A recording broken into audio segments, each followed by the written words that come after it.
Many people will look at the role of women representative as something that is very easy.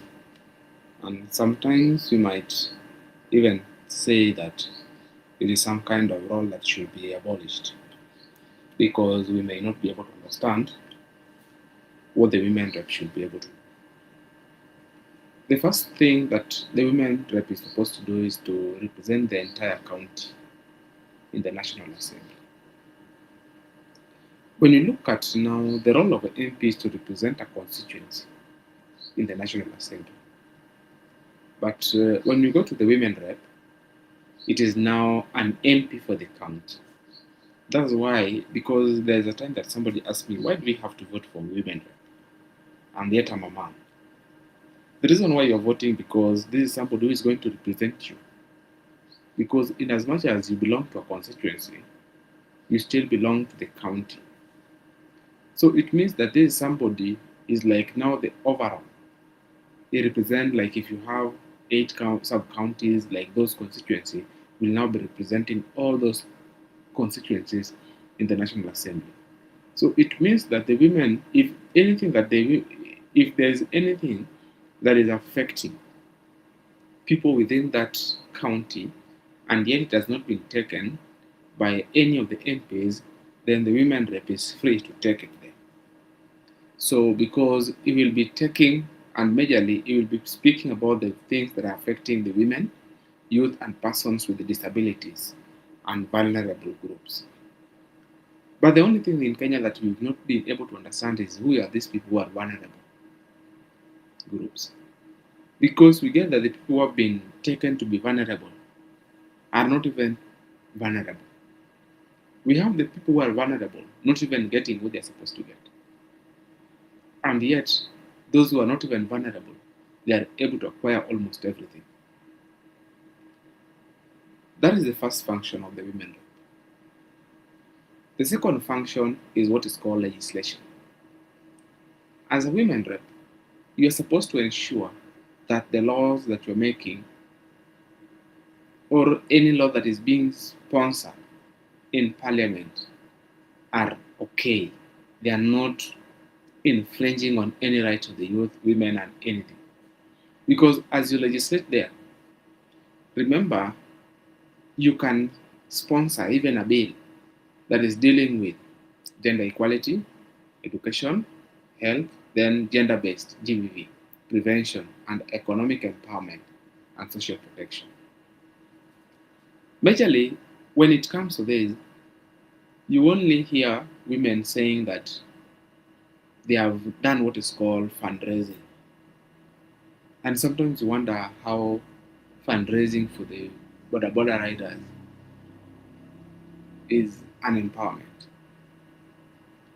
Or doing some things that you see some women distributing basin or other things is an empowerment. Empowerment is something that is self-sustaining in that this person will not come back to you again, that he needs some kind of support. But you get that the leaders that we get, they are people who are after what is called the cheap populism, where somebody just wake up and say, okay, I need to get this.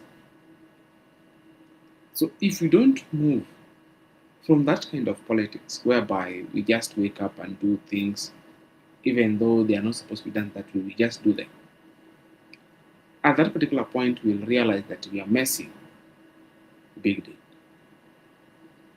That's why we get that as a country we have problems, and we're not able to solve our problem properly because things are not done the way they are supposed to be done. Because these people are not doing representation, they are not doing legislation. The third one is called oversight. Women rep are supposed to help in what is called checking how the government or the executive is spending their money, the money they have allocated to them. For example, you get that the women rep will come and cry with you in the village, saying that they are going to beg for development. How do you beg for development? Or they are going to ask why this one has not been done. And you see that where they are going to ask, is State House or in rallies and not in Parliament where they are supposed to ask this question, because oversight is done in Parliament, not State House or any rallies or even funeral. Then we get that they're supposed to monitor how national government uses public resources, question the government ministries and agencies on service delivery. Then we get that they are supposed to do what is called budget and resource allocation. Like right now, they are doing what is called the budget making, whereby you see the CS is moving up and down, trying to convince people that the budget is okay or the finance bill is okay. Because finance bill is supposed to be telling us how you want, but the problem in this country is that they don't tell you the budget estimate, what they want to do, what they are looking for. They first bring the bill without the budget is estimate. Then now you wonder what this money is going to finance. Because one thing that we are supposed to be able to understand, we are supposed to, for example, you are supposed to be able to know that we need 200,000. We need this trillion for a particular thing. But we've raised this much. We have a deficit of this. That's why we are doing this. That's why you get that the Kenyans are asking hard questions, yet they don't want to explain. So, when you look at the Auditor General report, what you see is just mismanagement of funds. And you wonder, what is the problem with this country? And yet there are just people who are still sitting in office comfortably, doing nothing, and yet there's nothing that can be done to them. Another thing that you can look at, after that we say budget and resource allocation, whereby now, because we've talked about oversight, we've talked about legislation and representation. Now we look at what is called budget and resource allocations. Before the budget is made, before oversight is done, you do what is called the budgeting, whereby now the women participate in all those debates, doing what is right. But you don't see them doing what is right. You see them in status looking for money. And yet they are the people who are allocated for money, those monies. What they are going to do in state house is what is called the cheap populism. Because they know very well that those projects are not there. There is no money that has been allocated to those kind of things. But because they want to convince you, so what they do is they go there for what is called the photo session and the PR. So because they are supposed to do what is called debates and approve the national budget, then advocate for funding of program benefiting women and communities. Then we have what is called the affirmative action. But in Kenya, when you talk about what is called the affirmative action, what comes to your mind is just ladies. Not because ladies are bad, but because how they are going to that you can be treated in a way that you can never be happy, because we have problems. For example, if you're a man right now and you have a problem with any girl, or she has alleged anything against you, my friend, be very, very sure that you will go to prison. Because the girl child have been empowered more than the boy child. If you go to these prisons, we get that the boy childs are there, full to capacity. There are so many. Some are innocent, some are guilty. But you never know what happened. But because we know some people somewhere are not doing the right thing. But let us leave it there. That is a topic for another day.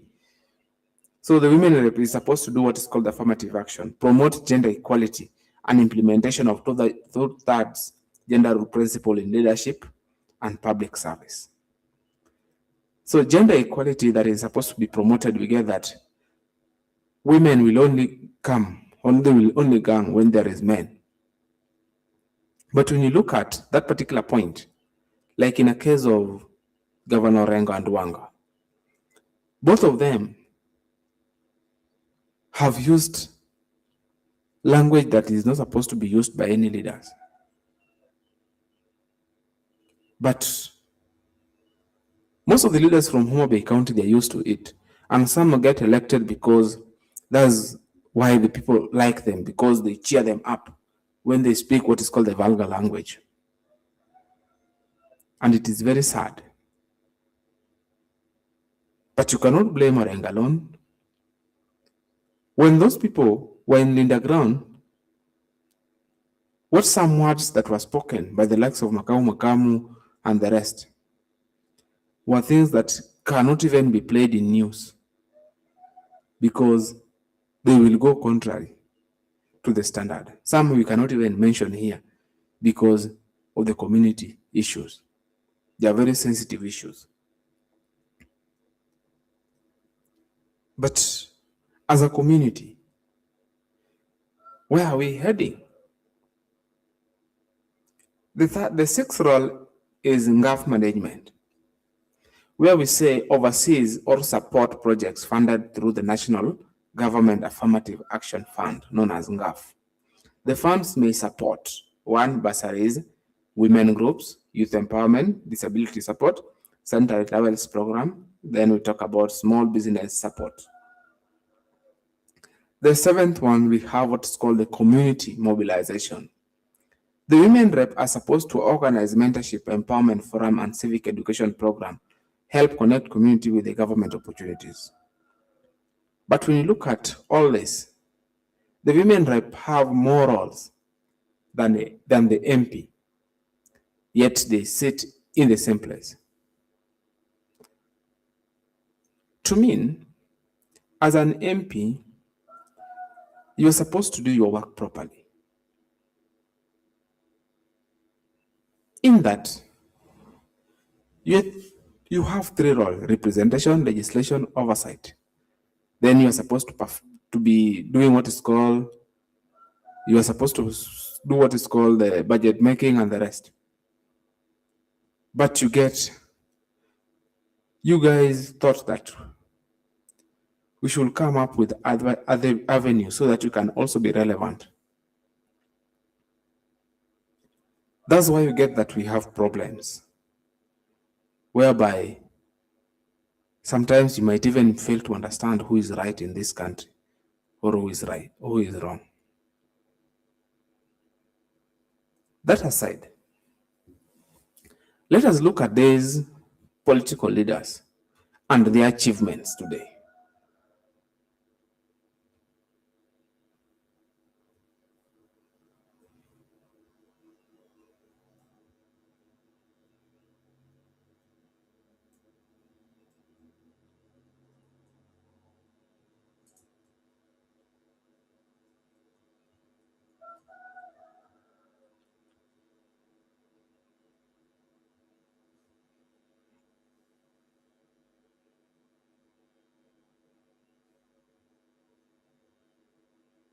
When you look at the achievement of the Governor Gladys Wanga, we see that seemingly she has tried to do some work, even though people will still criticize because no leader is perfect.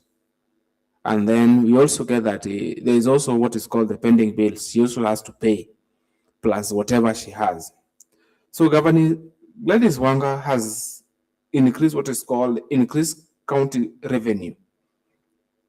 So we say that when governor came into place, she ensured that there was what is called the loopholes, where she digitalized almost everything, whereby now you don't have to pay cash. So you have to pay what is now called, you pay through M-Pesa. So that has led to what is called now the curbing of stealing of the public resources. So we get that the much that now we get from even our market has now increased. 2, we have what is called the road and road infrastructure development. We say that most of the several kilometers have been maintained. But the problem is that they have been done, but not at the standard at which they should have been done.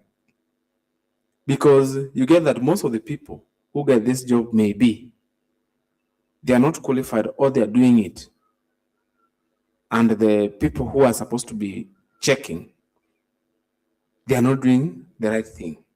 So we get that there are still complaint here and there, because we get that maybe the road is supposed to be marammed. Yes, it has been marammed, but there was no roller so that the road could be compacted properly.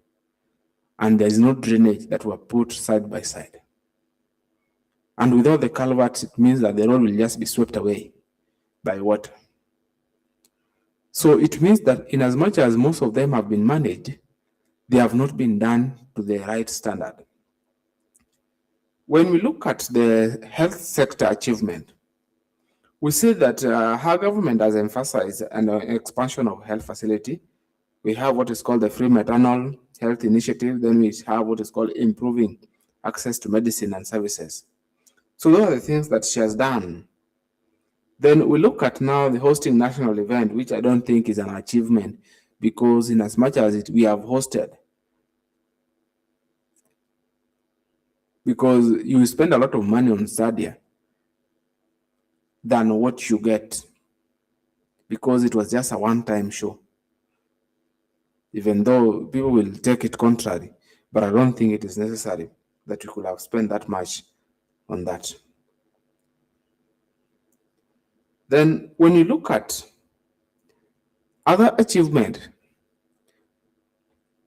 we can say that she has achieved as a woman, as people might say, but recently what transpired was wrong. She can go far, but only if she stops just speaking anyhow. As a leader, you have to look at what you say. You don't need somebody from your team to score or your friend to score, but you need a team member to get what you want. Like in several locations, the only mistake I think she did was to ensure that her deputy resigned. I think that is one of the achievements also should be included. But that achievement will take her down, because I think she's one person who likes to ensure that whatever she wants, she gets it. Without that, then she feels that her things are not doing well the way they should. But one thing I can tell her, that people came, Homa Bay County has now been there. This is now, if you finish your term, it's going to be 15 years. If you don't do any change to that constitution that we have, the 2010 constitution, there are so many governors who are coming still behind you. Use this opportunity. Serve the people of Homa Bay. And serve them well, so that in the near future, you may still need them to help you get what you want. But if you don't work for them, then it means that they will also not be able to support you. Because what I know is that people don't forget easily. Because as things continues, the internet will also help us to keep these things. What I would always tell you, avoid politicizing everything. I know you love your friends so much that you feel that your friends should always be in every position. And you feel that you should be able to control almost everybody and anywhere. But that is not the right thing. Just do the right thing. Because you know your role as a governor. You don't need to be reminded. You know what the governor is supposed to do. You know who is supposed to be where. Just do your work. Because you're still young, you have the energy, you can move around, but just work for the people who want to be.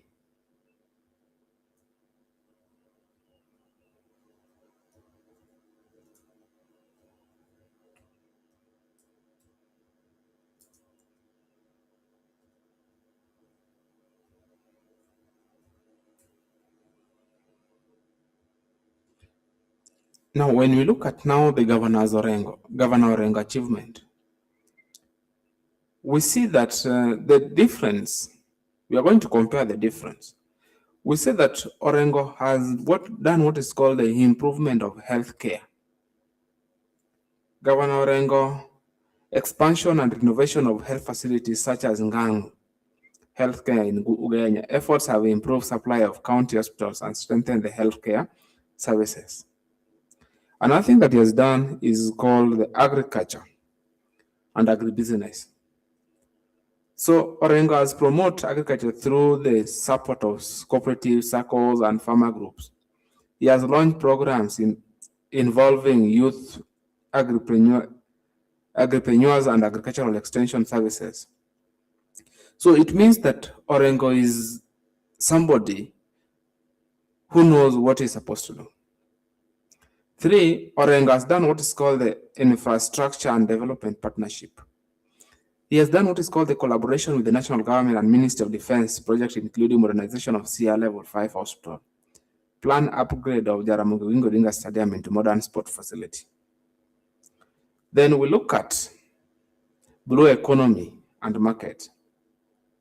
Engagement with national government to secure investment, Usenge Paya, port facilities, fish markets, construction of modern markets in rural, electrification pocket projects in CR.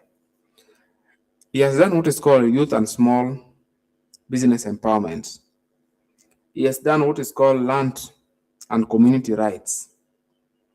So when you look at this guy, he knows where he's going, because you see that somebody who even help in the lands, then it means that this person is helping the community, because without land, it means even the youth who is in Siaya, Homa Bay, or anywhere, it means that you cannot be able to sign any contract with anybody.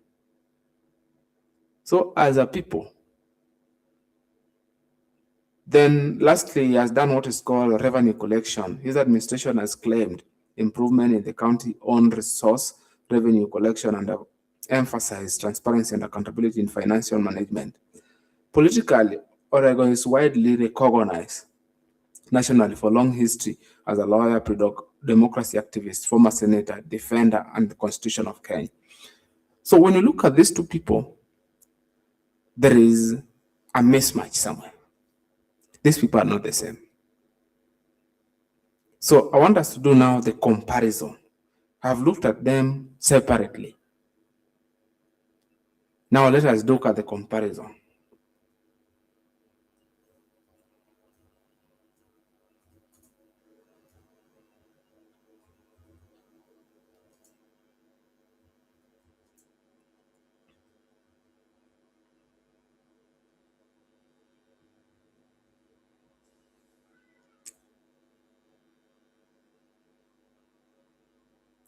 When you look at the comparison between the two, as Orengo said, we see that political experience, we are going to look at that area first. We say James Orengo versus Gladys Wanga.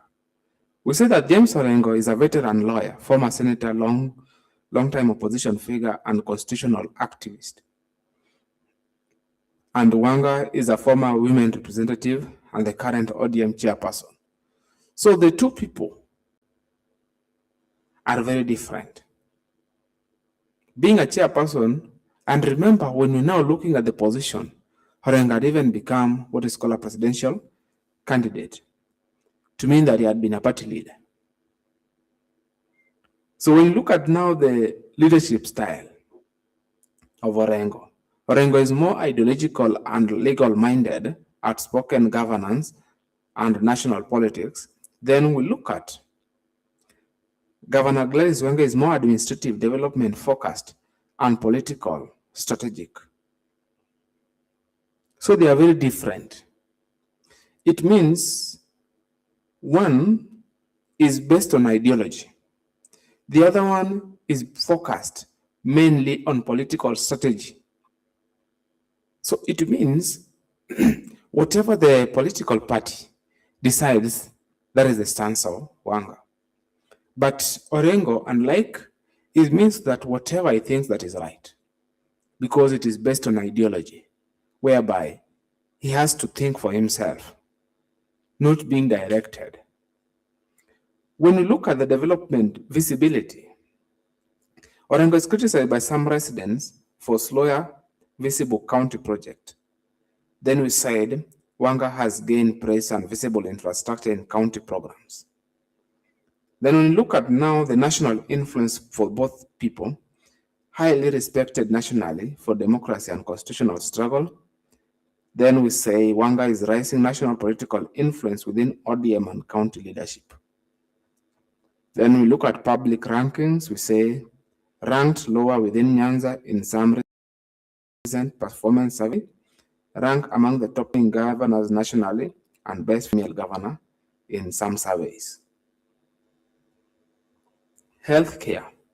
Focus on hospital upgrades and partnership in Siaya. Expanded health programs and maternal health initiatives. That is the difference. We look at Orengo again, focuses on institutional and long-term projects. We look at Wanga, more visible roads, markets, and county beautifications projects.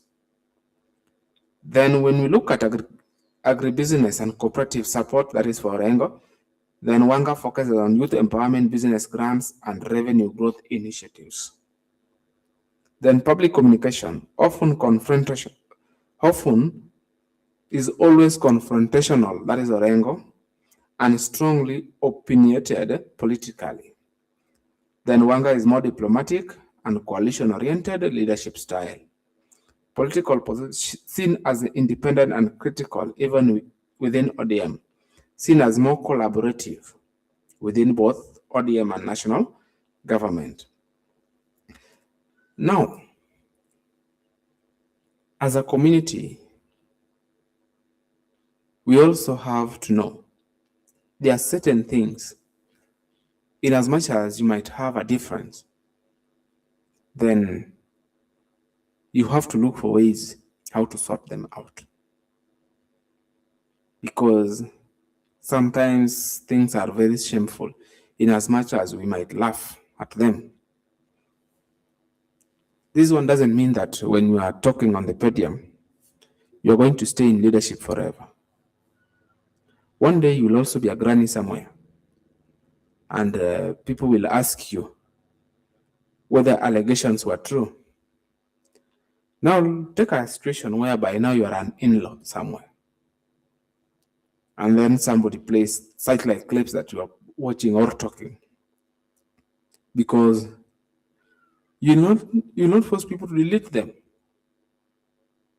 And we cannot say that with technology things will go away. If right now we can still be able to get the speech that Kenyatta made, even before some of us were born, they can still come out and people can still hear them. We as the people, we have to be very cautious on everything that we do. Because if we just continue just talking, yapping, then it means that we are going to lose what we ought to have gotten. It may not be easy to achieve what you want, but it can take several divisions to get what you want. But we as the people, we have the responsibility to ensure that we do what is right. And by doing what is right means we can go far. And that is my take for tonight. for today. Thank you, and let's meet in our next podcast. Thank you.